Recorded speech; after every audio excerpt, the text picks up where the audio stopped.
Peace, and black power to the family. This is Atheist Church Live 2.0. The new season has started on this very own channel. Make sure you hit that subscribe button and hit the like button and the share button. Share this content with your people. Help us grow this channel. So this is the same exact Atheist Church Live that used to be aired on the Kweli Kush channel. I am your host, Kweli Kush, and in the building we got a co-host, Kwame Remesu, and we're going to continue the show just like normal, except we got a little bit more extra somethings for y'all. Y'all know how y'all like extra somethings. So on our new channel, we're gonna get the show started with our handy dandy book of the day. As usual, today's book of the day is called Goodbye Jesus. Goodbye Jesus is a step-by-step account of a journey out of faith from an ex-preacher. And this is an audio book, so if you're interested in reading this audio book, you can do so via the link in the description. The story of a long pendulum swing from the deep commitment of devout believer to the firm conviction that no personal God exists and that all religions are man-made. This is a very good book, and if you want to purchase the paperback, I think it's only like $3. And the audiobook is free if you choose to use the link in the description. So let's get on with the show, shall we?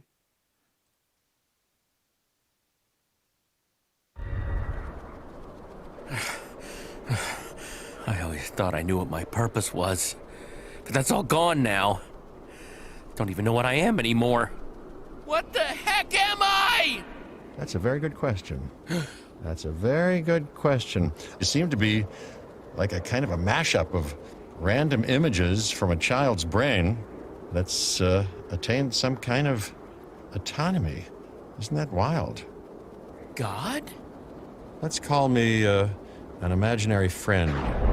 Only my friend happens to be, a whole civilization. At this point, thankfully, an ever-dwindling portion of a civilization. That's a funny name for it, isn't it? Civilization. Geez, insects are more civilized. You, an imaginary friend? That's silly. Everyone believes in you. They do? Really? To tell you the truth, I got days when I feel just like you. Like, what the hell am I even doing up here? I mean, yes, you're right. People talk about me, but they don't really believe. I mean, they pretend to. But look at them. Jeez. But that's exactly my point. Every day I hear these sanctimonious assholes saying, God told me this, and God spoke to me that. No, I did not. I don't know what voice you're hearing, but it's not mine. Not mine. But what about prayers? Prayers? That's for them. That's not for me. Not for us.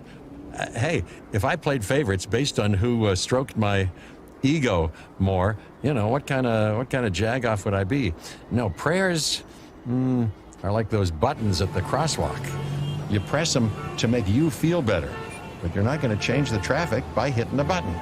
If I were you, here's what I'd do. I'd focus on doing what I do best, being a friend. Forget the imaginary part. The nice lady is rotting away in the stony lonesome for manslaughter. The little girl is about to turn into some kind of witch assassin on the trail of an evil secret society. It's very dangerous, man. And Sax, the idiot, he's a half zombie in the service of some kind of schizophrenic demigod. But Nick's dead. Yeah, well, you might want to check on that. Good talk. I got a ghost, man. This ain't my only gig. Maybe my time here is coming to an end.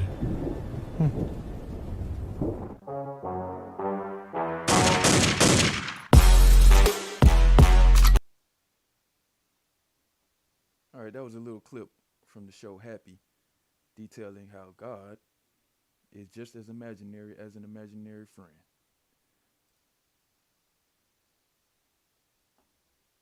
Let's get started with some current events. This article was written by Richard C. Miller called God in Hiding.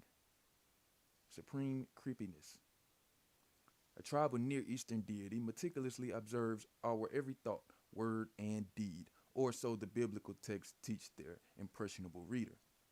The New Testament introduces this deity to converts as an all loving parent figure, yet, how weird and creepy can this get?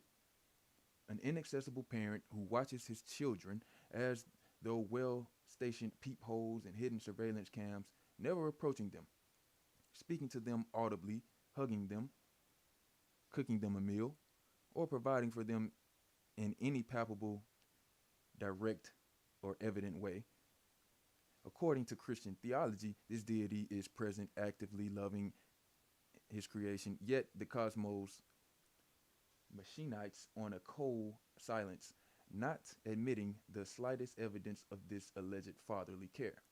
Biblical religion instead requires of converts a sheer fetishism, make believe mental assertion of divine presence and supreme love in the face of the contrary, what Luther called des obscurantibus, the God who hides.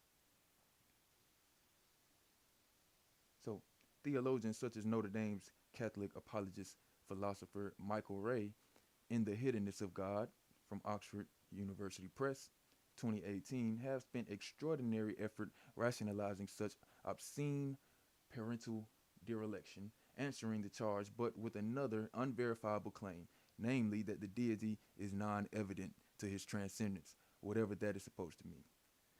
Never mind the biblical texts depict the Christian deity as capable of overcoming said transcendence.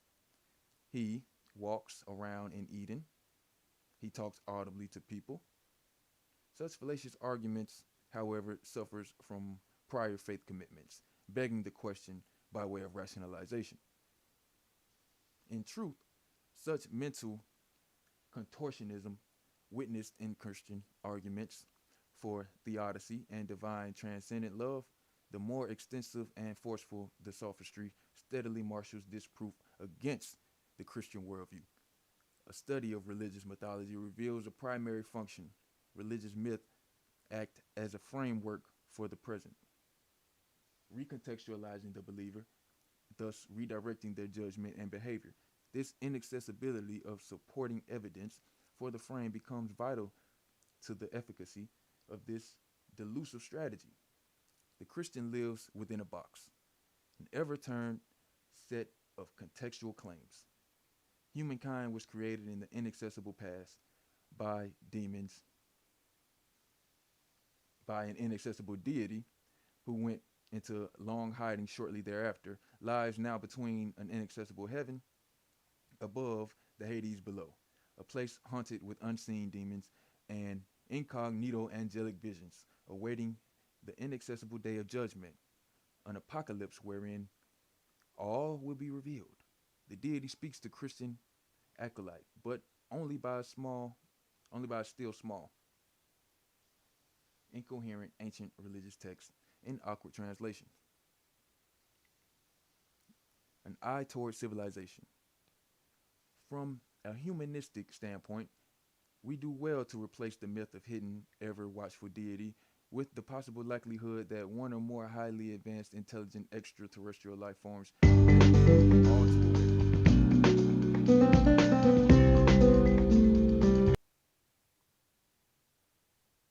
of our inhibition of the pale blue dot we call home in the cosmos, as Sagan articulated.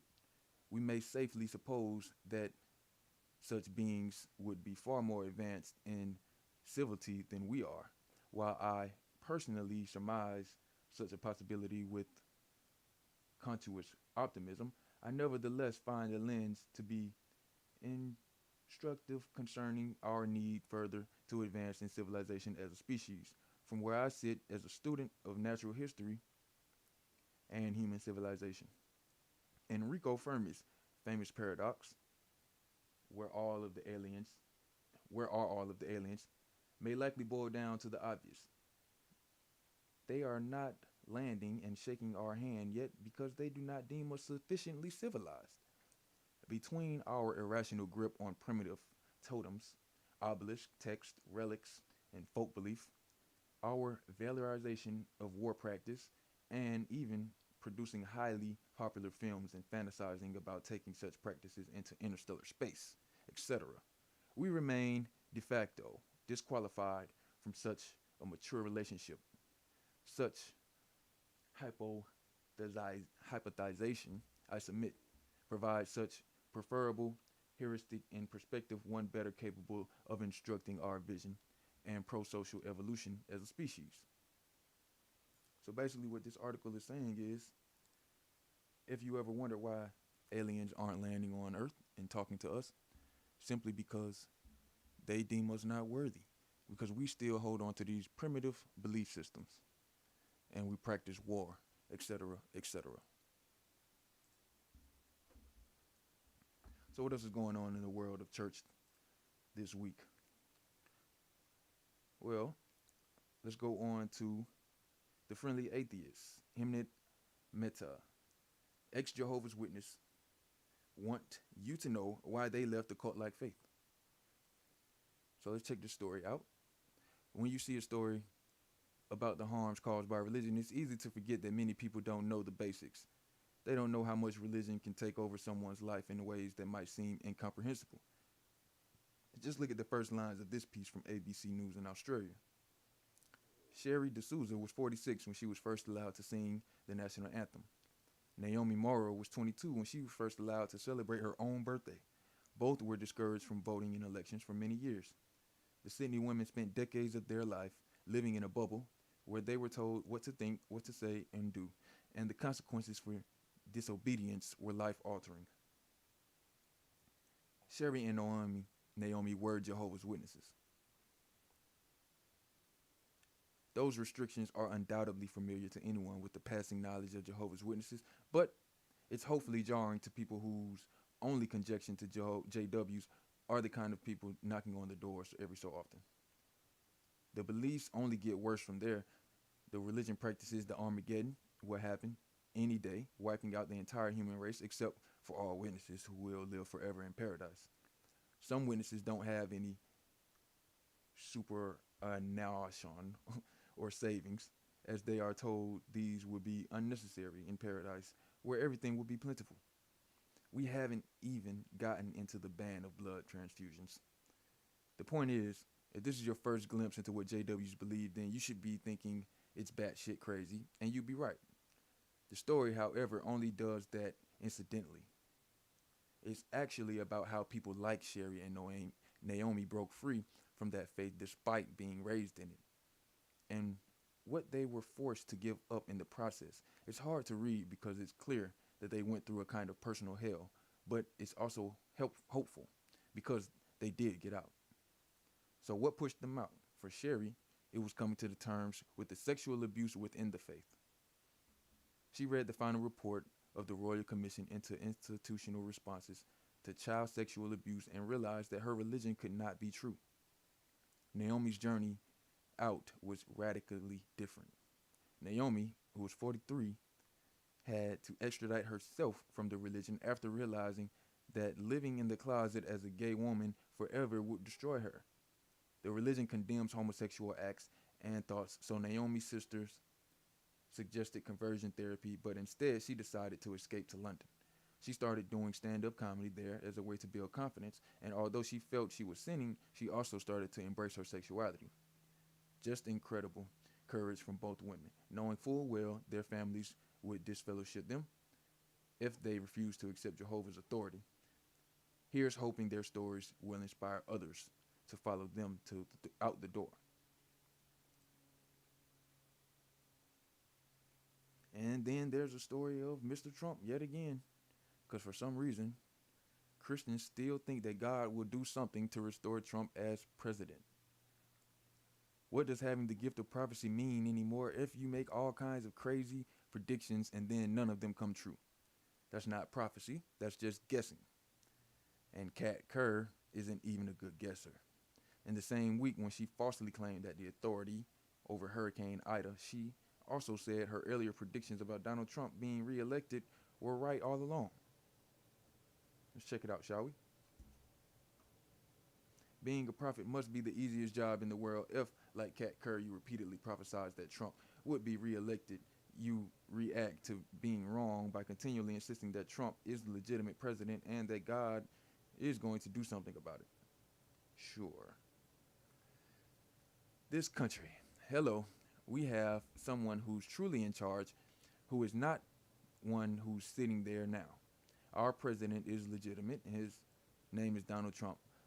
I'm going to say it, and they're going to find out anyway, just like God said. 100 million people know it, and you can't take the country away from people who aren't participating. We the people, the moral majority, and most of them born again Christians, don't want what's happening. God is going to do something about it, she said. Her president is Joe Biden, whether she likes it or not. Just as Democrats weren't thrilled when Trump was president, which, for the record, isn't now. Democrats accepted the loss, tough as it was, and fought to fix the future. That's what mature adults do. Kerr can keep repeating her lies over and over, but that doesn't change the facts. There is no evidence of the kind of voter fraud that would change election results. At this point, Trump doesn't even want to be president. He can deliver speeches whenever he wants to an audience of gullible sycophants without the responsibility of having to do anything of substance. It's his fantasy come true. The only thing he wants from the presidency is the immunity from legal threats, which Kerr's crowd probably also believes are illegitimate. So let me know what you all think about these stories in the comments below. And also this week in the news, we have a lawsuit that says a Christian youth pastor abused a girl, then claimed that she lied on him. Let's check it out. On August 9th, just before the deadline set for New York's Child Victims Act, a woman filed a lawsuit against Grace Baptist Church in Lansingburg, alleging abuse by her former youth pastor, Larry Halleck. According to the lawsuit, Halleck allegedly abused the woman on a daily basis before her morning paper routes at church events between 2000 and 2002, when she was between 15 and 17 years old. The details are just horrific, as explained by the Times Union. Quote, at the time of abuse, the lawsuit said, Halleck's wife sent the child several letters acknowledging that she had informed the leadership of Grace Baptist Church of Halleck's involvement with the child, rather than inquire as to why the child was receiving letters from the pastor Larry Halleck's wife. The church leadership did nothing, the lawsuit said. Later, when the abuse came to light, they stated the plaintiff had led on him. I think that's a typo, and they meant lied on him. More, Grace Baptist Church leadership has stated because plaintiff didn't cry for help, she was culpable for the abuse perpetrated upon her. A 15-year-old girl led on her youth pastor. That's the excuse they went with, along with the claiming she didn't cry for help, as if her tears would finally have gotten them to take action. And that abuse, she says, had lasting impact on her life. They include headaches, nausea, loss of sleep, physical shock to the nervous system, as well as injuries suffered at the time of the sexual abuse, loss of faith and mistrust of schools, educators, and the Grace Baptist Church and its institutions, past, present, and future mental anguish, emotional distress, inconvenience, loss of enjoyment of life, humiliation, embarrassment, loss of self-esteem, disgrace, guilt, shame, past and present, future, physical pain, and suffering, past, present, and future medical expenses, past, present, and future loss of earning capacity. There's so much there, I'm not even sure what to highlight. It's horrifying to think one pastor could inflict so much harm on someone so young. Of all the things Halleck and his church are guilty of, their ability to shock us isn't one of them. Why does this sort of case have to be a daily occurrence in our world? Since New York extended the window for filing old cases of child sexual abuse, approximately 10,000 lawsuits were filed. While the alleged abuse would be 100% Halleck's responsibility, the setting can't be ignored. Grace Baptist Church's current pastor, Reverend John Kalidas, has mocked the Me Too movement and said that the only systemic racism in America is the kind against white straight males. Last year, in the aftermath of George Floyd murder, Kalidas conducted an AR-15 giveaway at church. Police arrived on the scene because protesters had blocked the door of the church. The point is, the church leader defines the church's culture, and this was not a place where victims could feel safe. The allegations don't prove someone's guilt, but the church's actions certainly don't make the allegations less plausible. At least now, with the New York's law, the victim is finally making her voice heard. Quote, she is extremely private about her personal life due to the fact that she has been harassed, stalked, threatened by members of the church. Nestor told the Times-Union, the abuse she suffered has taken extreme tolls on her personal happiness. In my opinion, she is an extremely brave woman for speaking out and trying to make herself whole again. Nestler added, she would like to send a message to the church members. Do not be intimidated by those who twist the Bible for their own agenda. If you or your loved ones were ever harmed by anyone in the church, reach out. Abuse survivors are not less than whole, but this woman is braver than we can imagine. May she win the lawsuit, collect the money she's asking for in damages, and force the church to close its doors for good. No one should have to suffer like she did. And with that being said,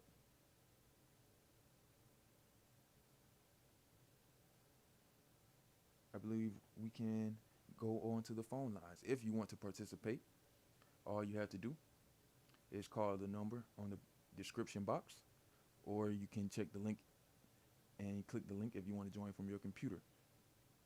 And while y'all get that settled, we're going to make sure that we have everything settled on our end, and we should be back in about 30 seconds.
All right. Peace, and black power to everybody. The number to call in is on the bottom of the screen, access code 778-8940. So if you want to participate in the conversation, now is your time to do so.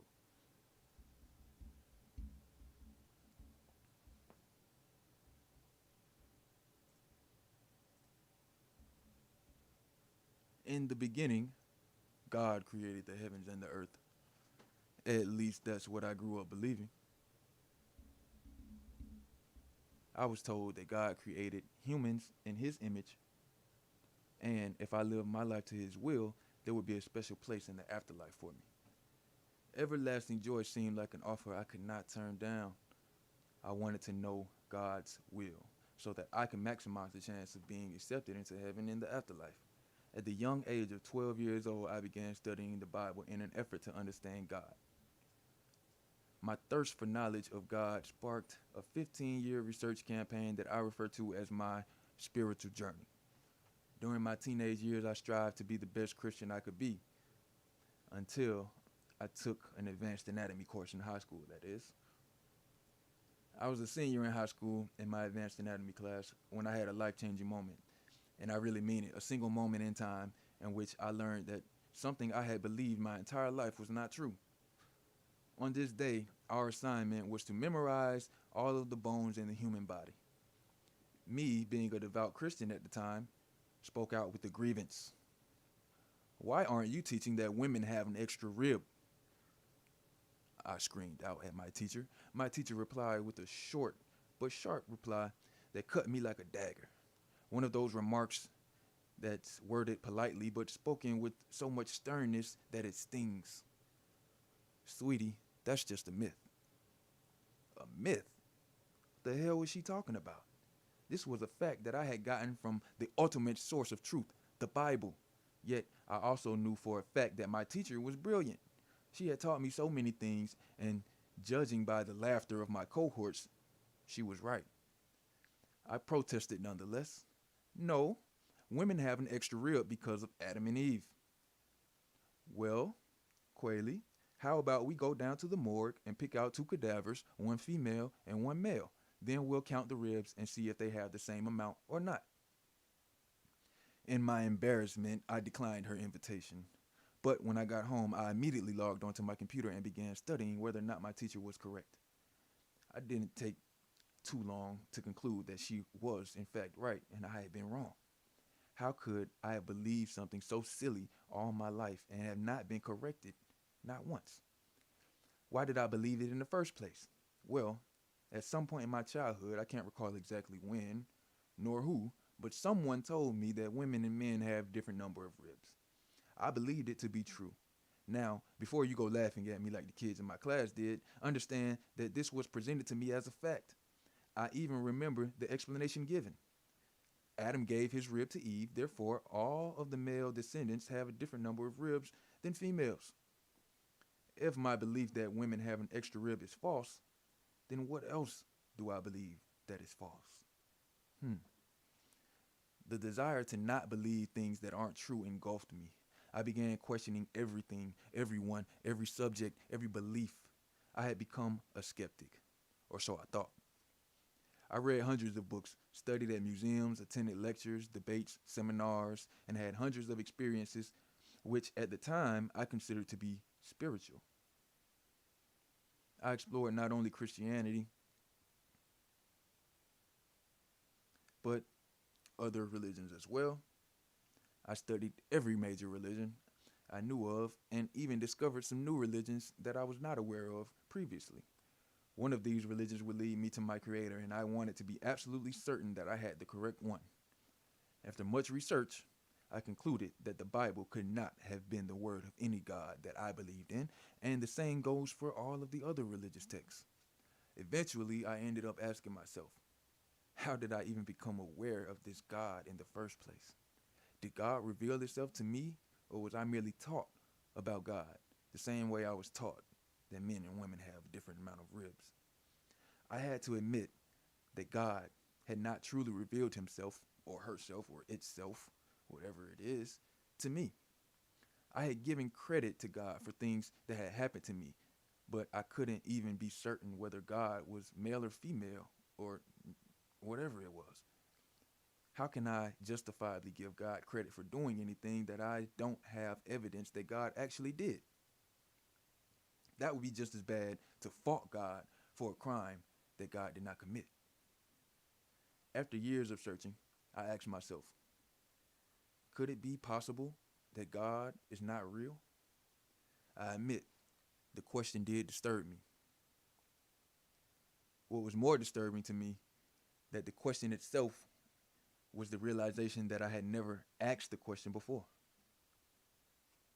There I was, at this point now 27 years old, and I had never once questioned the existence of God. Not once.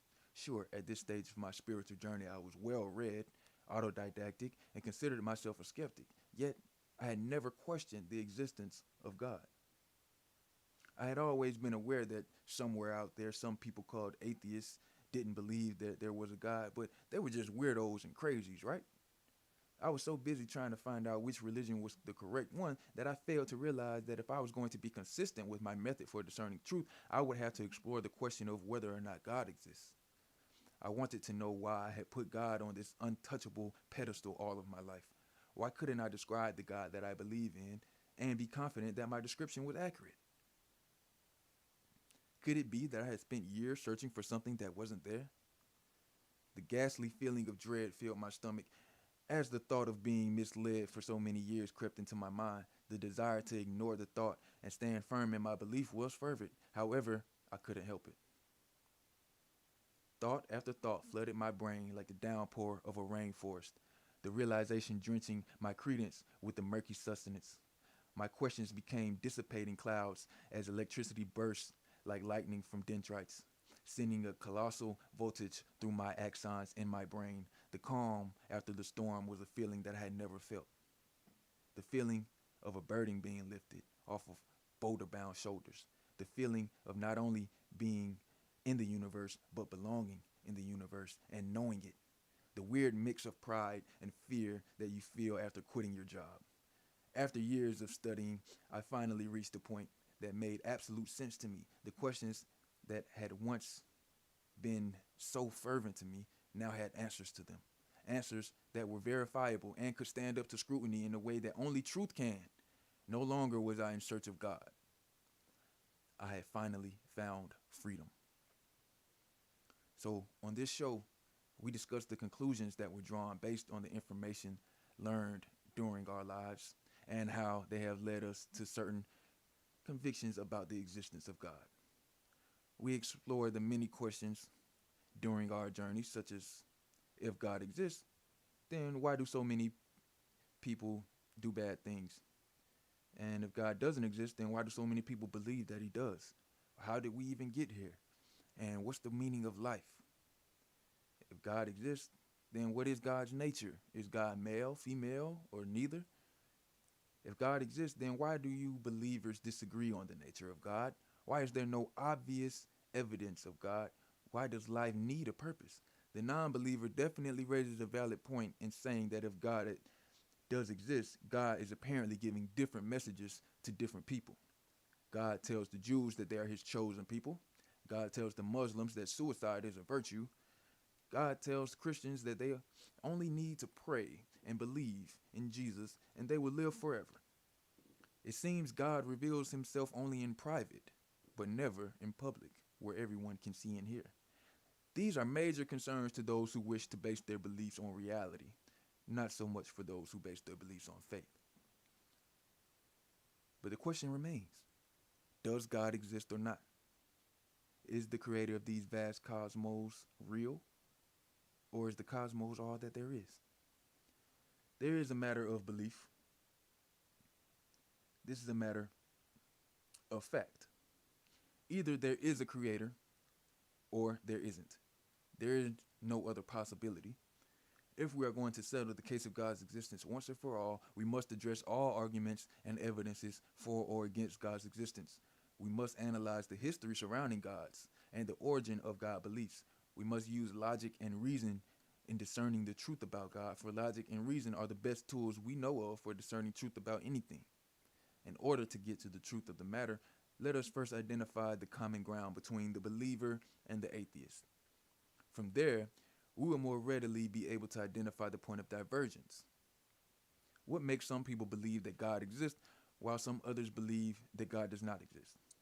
There are those who believe that the universe itself was created for a purpose by an intelligent being, and there are those who believe that the universe exists in its own right, and we are simply here through a process of advanced chemistry. Needless to say, both cannot simultaneously be true. Either some God exists or no God exists at all. But one thing that both sides do agree on is that something was always in existence, and there was never a time when nothing existed at all. This is the common ground between the believer and the atheist. Just about everyone, no matter if they believe in God or not, believes that something was always in existence. The word nothing itself proves this very impossibility. No thing. I cannot imagine a state where there exists no thing, because if there is nothing but empty space, that's still something. It's empty space. Even if one were to imagine an endless expanse of nothingness, it could still be described as an endless expanse of nothingness, therefore making it a something. So, it is impossible for no thing to exist. In many discussions in my research, I have yet to encounter a single individual who disagrees with this notion. So let us begin here, where you, the listener, and I, the speaker, most likely agree. Whether we believe in God or not, we can agree that something was always in existence. Even prominent theoretical physicists like Lawrence Krauss, who wrote the book A Universe from Nothing, faced much criticism after readers of his book claimed that the nothing he referred to is actually a something. Krauss reconciles this by simply redefining the word nothing to encompass quantum fluctuations in gravity. While this may be satisfactory to scientifically minded individuals, this is not convincing to the believer. Regardless of how we choose to phrase it, we find ourselves on common ground. Something was always in existence. There is, however, a strong disagreement between theists and atheists as to what that something actually is. The believer says that the something is a God. A God always existed and exists in its own right without having been created. The atheist says that the something is the universe itself and that the universe always existed in some form without having been created. Either way, we get to a point where something exists without having been created. So, we are left with two possibilities. Either God is eternal and the creator of the universe, or the universe is eternal and the creator is not necessary. Occam's razor is the idea that the most likely explanation for an event is usually the simplest explanation as well. According to Occam's razor, we could conclude that the universe is the something that has always existed because the explanation is more simple of the two. If this convinces you that there is no God, then welcome to atheism, and you can stop listening right now. But one must provide better evidence than a philosophical idea like Occam's razor if they intend to convert a believer. Let us dive deeper into the history of God. So why do we have a God belief in the first place? Why does a given individual believe in God? Did people always believe in gods? If not, then when did we begin believing in gods and why? Well, archaeological evidence suggests that the oldest religions of Earth are Hinduism and also the religion of ancient Sumer, a literate civilization of Mesopotamia. Since these regions are the oldest, then they must be closer to the source of the God belief. Prehistoric and Neolithic culture, which left material evidence including rock and cave paintings of bulls and cows, indicate an early interest in the sacred nature of these animals. Between 2500 and 1700 BC, the Indus Valley Civilization, located in present-day Pakistan and northwest India, reached its high point in the cities of Harappa and Mohenjo-daro. Archaeologists have uncovered some religious imagery from these sites, including an abundance of seals depicting bulls. There are a few exceptional finds, including drawings of figures seated in yogic positions, terracotta female figures that suggest fertility, and the small anthropomorphic figures made of stone and bronze. Religious evidence found at these sites also includes carvings of stone linga, or phallic emblems of the Hindu god Shiva. Textual sources suggest that the people of this area worshiped the linga. The Indus Valley peoples migrated to the gigantic region of India and mixed with the indigenous cultures. After the decline of civilization in the Indus Valley, a separate group of European-speaking people migrated to the subcontinent as well. These people brought with them ritual life, including the fire sacrifices presided over by priests, and a set of hymns and poems collectively known as the Vedas. The indigenous people had a variety of practices based on agrarian fertility, cults, and spirits in nature. Later, Vedic writings suggest that the worship of images, tutelary divinities, and the phallus. Meanwhile, the Sumerians in Mesopotamia began by worshiping nature. They anthropomorphized the sky, earth, wind, water, and believed that the universe was birthed from a primordial waters which they called Namu. Sumerian religion evolved to become polytheistic religion consisting of four primary gods: An, meaning the sky. Enlil, meaning the wind. Naharsag, meaning fertility and earth. And Enki, meaning water and culture. Over time, as the Sumerian culture became more civilized, they abandoned the associations they had assigned with their deities. With nature, the gods became more like patrons of cities. Each city had its own god that was believed to watch over that city and protect its affairs. Eventually, the Sumerians were conquered by the Akkadians, who fused their own gods with the Sumerian nature gods, making male deities dominant and causing the Sumerian gods to completely lose their association with nature eventually. This religion would later evolve to become Abrahamic religions of today. Arguably, Hinduism and the Sumerian religion both have changed drastically since their inceptions. But even at the time of their inception, they must have existed a group of people who believed in gods. Yes, gods. The earliest theists were polytheists who believed in multiple gods. Over time, religions and belief systems changed to become more monotheistic, meaning the belief in one single God. Today, we find ourselves amongst mostly monotheists who believe in one God. Yet history tells us that this belief in one God was a progressive change from polytheism in ancient religions. These ancient polytheistic religions are the gateways to monotheistic religions, such as Christianity and Islam. So let us analyze this progression of the God belief in reverse order. Christianity and Islam are offshoots of Judaism. Judaism is a mixture of Zoroastrianism and early Canaanite polytheism, which was itself an offshoot of the early Sumerian polytheism. History tells us that belief in God has evolved drastically over time. This is not what one would expect if an eternal creator was divinely manipulating matter to favor humans, yet this is expected if the God belief was purely superstition. So, why did the first theists believe in God?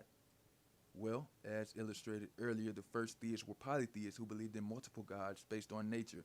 So, why would these people believe in such gods that we modern folk no longer believe in? Well, there's a handful of ways to gain a belief in a god. One way is to actually detect the presence or existence of a god through our senses. Many people have claimed to have seen or heard God. However, there is a lack of consistency and repeatability to these claims, which makes them more likely to be hallucinations, misinterpretations, or just outright lies. Much like the tall tales of alien abductions, no one can be sure if these claims are actually true, and it's most likely that they are not. Yet, the beliefs are prolific throughout the society due to cognitive dissonance, indoctrination, and scientific illiteracy. So what is cognitive dissonance? Cognitive dissonance can be defined as the state of having inconsistent thoughts, beliefs, or attitudes, especially as relating to behavioral decisions and attitude change. For example, a common remark from God believers is, something can't come from nothing. If this is true, then it is also true for God. God too cannot come from nothing. But the believer never seems to make this connection. They simply assert that God exists in his own right, and always has and always will.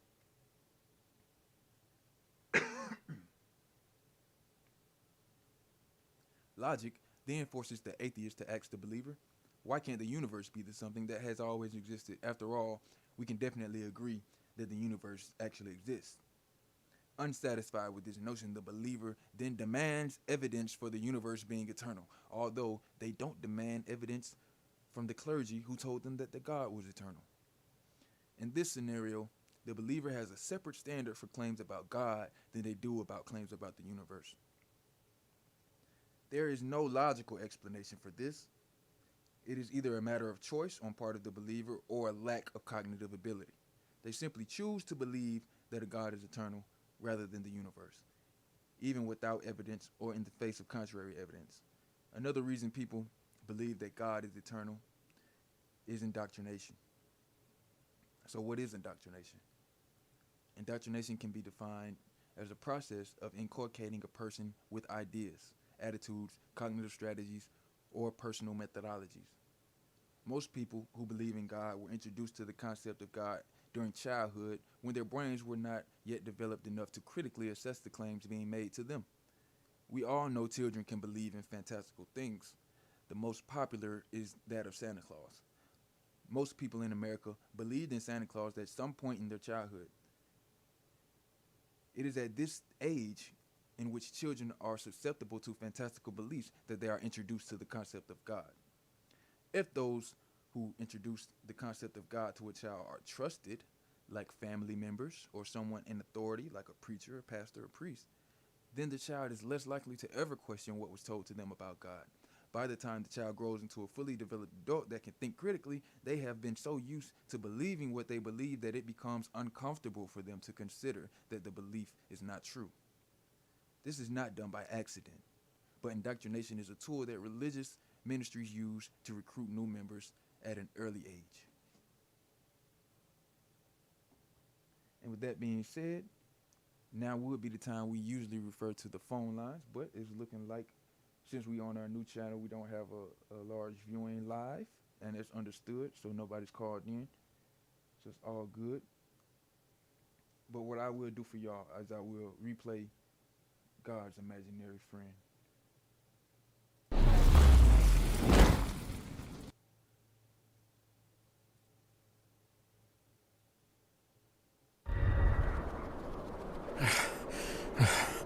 I always thought I knew what my purpose was, but that's all gone now. Don't even know what I am anymore. What the heck am I? That's a very good question. That's a very good question. You seem to be like a kind of a mashup of random images from a child's brain that's attained some kind of autonomy. Isn't that wild? God? Let's call me an imaginary friend. Only my friend happens to be, a whole civilization. At this point, thankfully, an ever-dwindling portion of a civilization. That's a funny name for it, isn't it? Civilization. Geez, insects are more civilized. You, an imaginary friend? That's silly. Everyone believes in you. They do? Really? To tell you the truth, I got days when I feel just like you. Like, what the hell am I even doing up here? I mean, yes, you're right. People talk about me, but they don't really believe. I mean, they pretend to. But look at them. Jeez.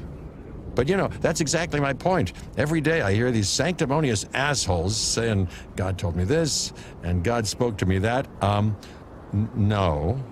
No, I did not.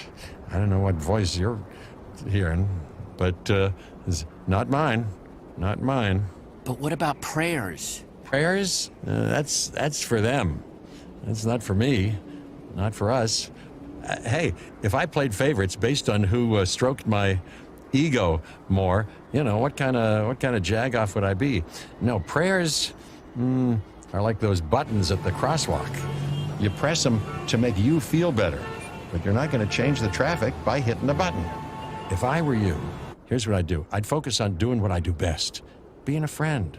Forget the imaginary part. The nice lady is rotting away in the stony lonesome for manslaughter. The little girl is about to turn into some kind of witch assassin on the trail of an evil secret society. It's very dangerous, man. And Sax, the idiot, he's a half zombie in the service of some kind of schizophrenic demigod. But Nick's dead. Yeah, well, you might want to check on that. Good talk. I got a ghost, man. This ain't my only gig. Maybe my time here is coming to an end. When you believe in things that you don't